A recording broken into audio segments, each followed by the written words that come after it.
Here's to the vibes that we had. Here's to the wish we could play, but we can't. Got the drinks bring back all the memories of a carnival we've been to. Toast to the flags that we wear, and toast to the times that we trample the stage. Got the drinks bring back all the memories of a carnival that we've been to. There's a time that I remember that I did not know no pain, when I believed in forever, and every dance we shared the bliss. One time for my birthday in November, grateful that's the place to be. Oh yeah, when we celebrate together, so we go link right back again. Yeah. And some people may say that this conversation was overdue, but we think it is right on time. We're saying happy birthday in advance to Erphaan Alves, and we are ready to speak about Grateful, the concert. How are you doing, sir? Blessings. Firstly, thank you for the birthday greeting in advance. I appreciate it greatly. I'm fine, thanks. Doing well during this time. And give me a little idea behind Grateful, the concert. Well, this is the third annual Grateful concert. The only difference this time around is that it's a virtual experience, obviously, because of the time that we are all existing right now because of the pandemic. So for me as an artist, I saw it very necessary to find a way to present some entertainment and comfort to all my fans and supporters. But it has always been a birthday event. We started in 2018 at Anchorage. Last year we were at Anchorage as well. It was great. And I really saw it very necessary to celebrate with family, friends, and fans all over the world. And so this time actually would be the first time that we'll be celebrating globally. Usually it just be taking place in Trinidad and Tobago, and we'll post the content afterwards. But because it's streaming live, online, and on TTT, everyone will be able to access it and enjoy the live experience at the same time.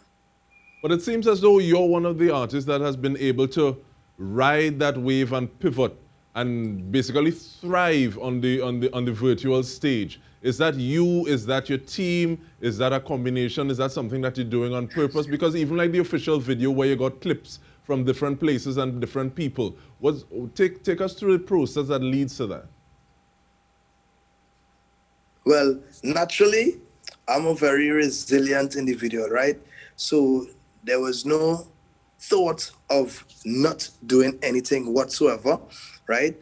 Well, when I connected with my team and we came up with this virtual theme, it was like a collaborative effort, and we just decided to let it be something where we create a nostalgic effect because of the idea that there's no carnival next year in the physical form. So I did the refix on the memories version and even spoke about my event Grateful because there's no physical form of it to really tie everything together. Because for me as an artist, I like to be real and reflect to my fans and all the listeners what's actually happening in society so that they could really experience and relate and be a part of it. So it's a collaborative effort, and everything we do right now, especially during this time, just a positive vibration, and I just want to always make sure that it could connect with the listening and viewing audience. And how important is it for you to connect with your audience, with your followers, because there are people following you on digital media, and just say, okay, well, you still have that relationship. They know that they can still reach you in this form. How important is that to you? Yes, indeed. It is very, very important because now, in these current times, social media has become the main connection between an artist and his fans. As they say online, the followers, right? Usually, in the past, they would just have to rely on TV broadcasts, whether it be live events or music videos, and on radio to hear songs live for the first time. But fans and supporters now have the power to really connect directly to the artist on his Instagram profile, Snapchat, Twitter, Facebook, you name it, and really see what is happening without waiting to see what mass media through television or newsprint or radio would present to them. So it is very, very important now for me as an artist, because the physical aspect of my work, which would be live performances and so on, is actually cut out for now, right? I have to find ways and means to really stay connected. So that's why I'm doing all these refixes. We have the Grateful mixtape releasing November the 27th in collaboration with DJ Private Ryan. You know, I have the Grateful School tour that I turn into a virtual concept as well. So I call secondary schools to talk to the students in St. Lucia and in Antigua. So for me, I see it where I'm actually able to do a little more in terms of connections, because instead of me hopping on a flight to go to these countries, I'm carrying on the Grateful School tour all over the world now virtually. So I just see it very necessary for me to learn to adapt and just continue working. But that makes me want to ask the question, because you spoke about the fact that the impact can be a little more immediate because you're dealing with it virtually. But we're going to school now. And I want to ask you about your connection with St. George's, because it seems as though you wanted to go there. Many people, their parents just put whatever school on a piece of paper, but you said that you wanted to go there. And mommy, she was able to say, okay, well, it's not necessarily the school. I might want you to be a little closer to home, but I'm going to support you like this. Why that connection with St. George's even before you went there? Yeah, my older brother, Erphaan Alves, he attended there. And to be quite honest, one of the main reasons I attended Rosary Boys RC, and I told my mom, I said, Mommy, I want to go to school with girls now too for the first time. So, because St. George's College is a co-ed school. But I just always, as the little brother, like most little brothers, I just wanted to be like my big brother too. So I just fell in love with that school just by means of picking him up after school with my mom. So I said, I just always watch the school and say, I want to attend here. And fortunately for me, the school has a beautiful music program going on. So me as someone invested in culture and arts from since the age of 9 years old, it was a blessing for me to attend such a school. They had parang available, drama, choir, steel pan, you name it. They have everything going on there. So I felt at home, and the teachers and students were very supportive. So Junior Soca Monarch finals, they were in the Queen's Park Savannah supporting me. Through their strength and energy, I was able to win a couple of times, in all these national school competitions. So my way of saying thanks to them is creating this grateful platform. And in the physical realm, in 2018 and 2019, it was a part proceeds basis. But for now, in the virtual world, all proceeds go toward the St. George's College Music Fund that I founded 3 years ago.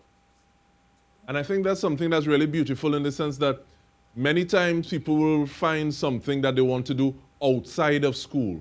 So they're trying to do the schoolwork, but they're honing the talents outside of that. And it's really important when you are able to go to an institution of education that is able to produce a well-rounded individual, as opposed to somebody who just they have book sense, but they have life sense, silliness. But at the same time, we continue the conversation when we come back, because we want to talk about the concert, how people can contribute, how people can partake of it. When we return, we're speaking with Erphaan Alves. Stay with us.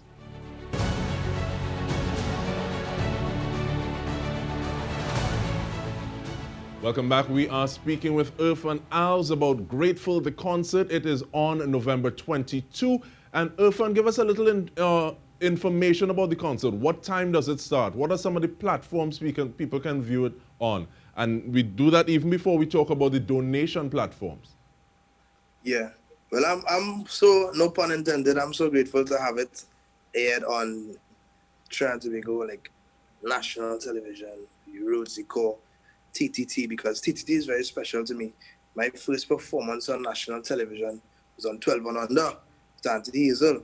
So, it comes full circle, telling my entire life story for real. It's connecting. So we're going to be streamed live on TTT at 7:30 p.m., right? And people will also be able to enjoy it online via my YouTube page, which is youtube.com/Erphaan Alves TV, and through the D Music app. Blessings to the digital family for creating that platform for us. So the D Music app, live on TTT television here in Trinidad and Tobago and wherever it streams to, and on youtube.com/Erphaan Alves TV.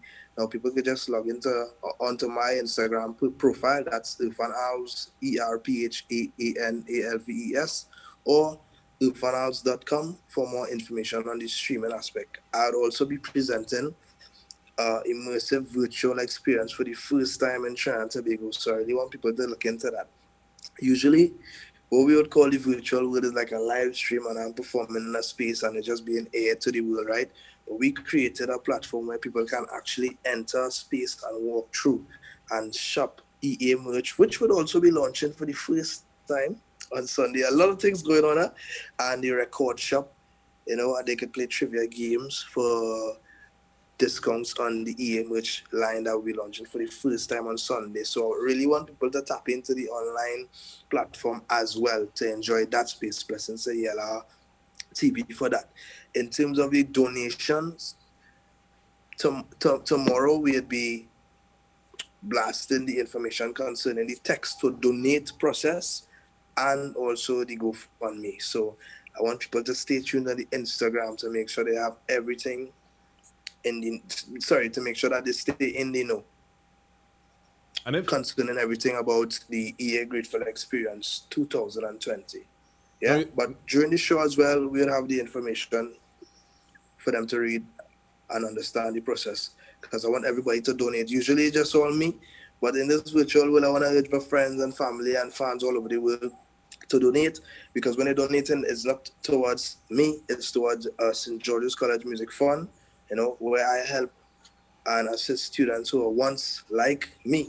I was there going to school one day with big, big dreams, and I just want to make it possible for other children who are attending the school right now to live their dream as well.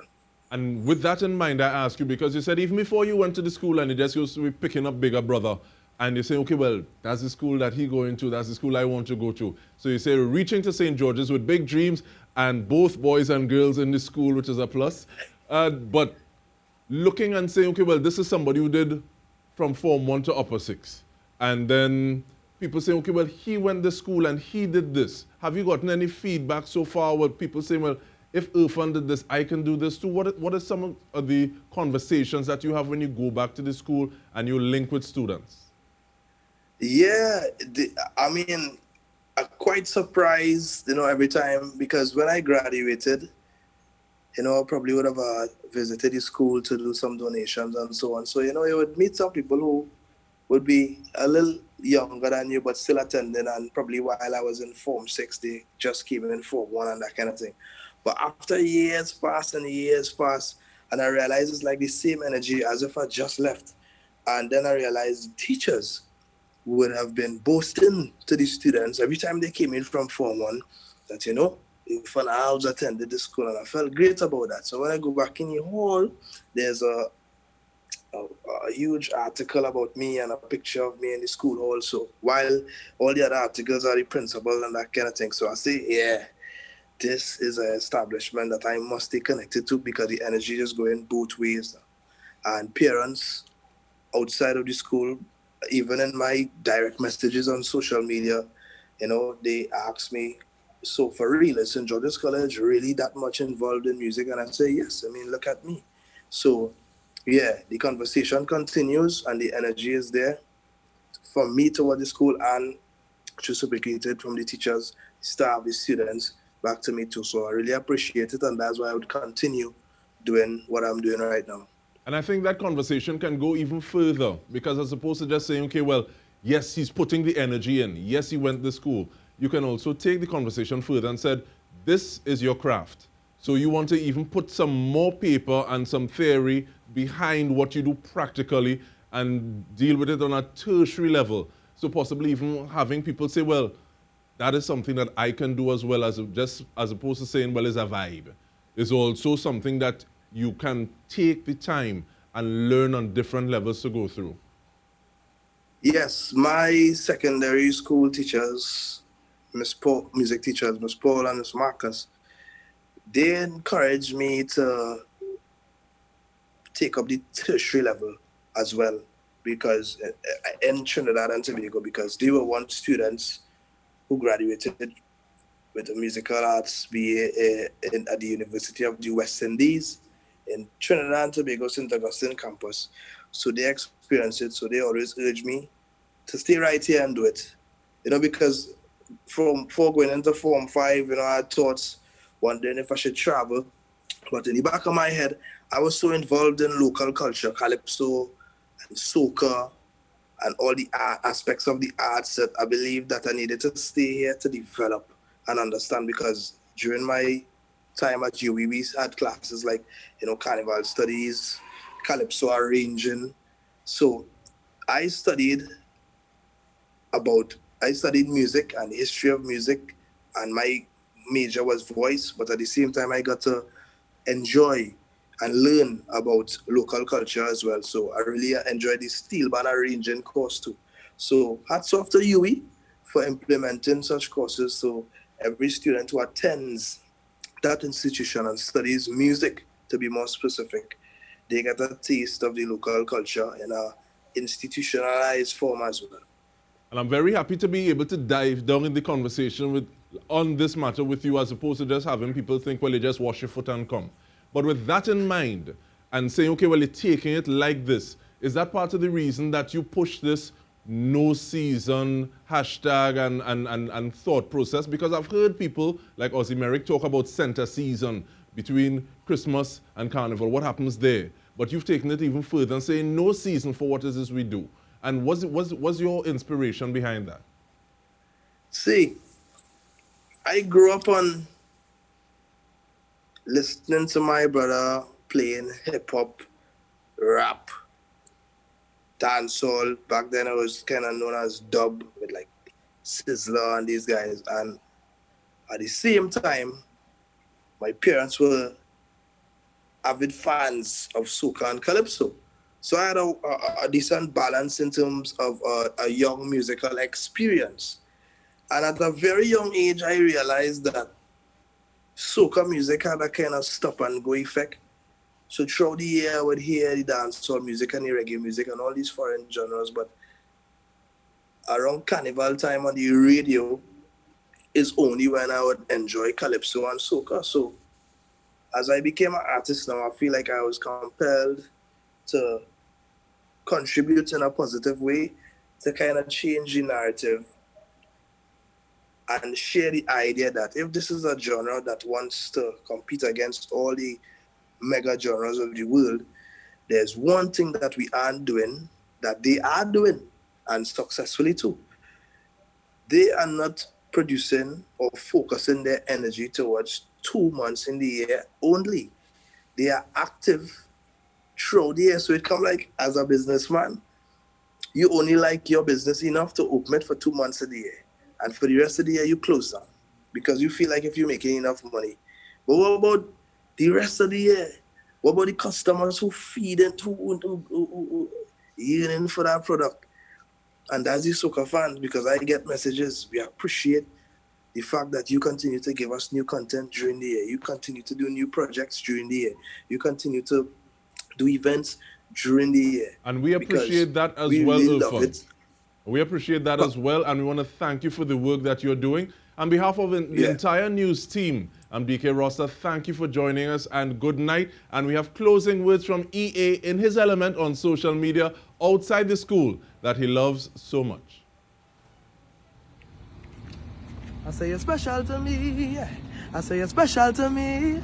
Very special. I know I say that because right now we're by a very special institution. This is the high school that I attended in Trinidad and Tobago. What's even more special, on the 22nd of November for the Grateful Live experience, the proceeds for that event will be going towards the EC school building. It will be going towards the EA St. George's College Music Fund. You know, we donate all sorts of stuff.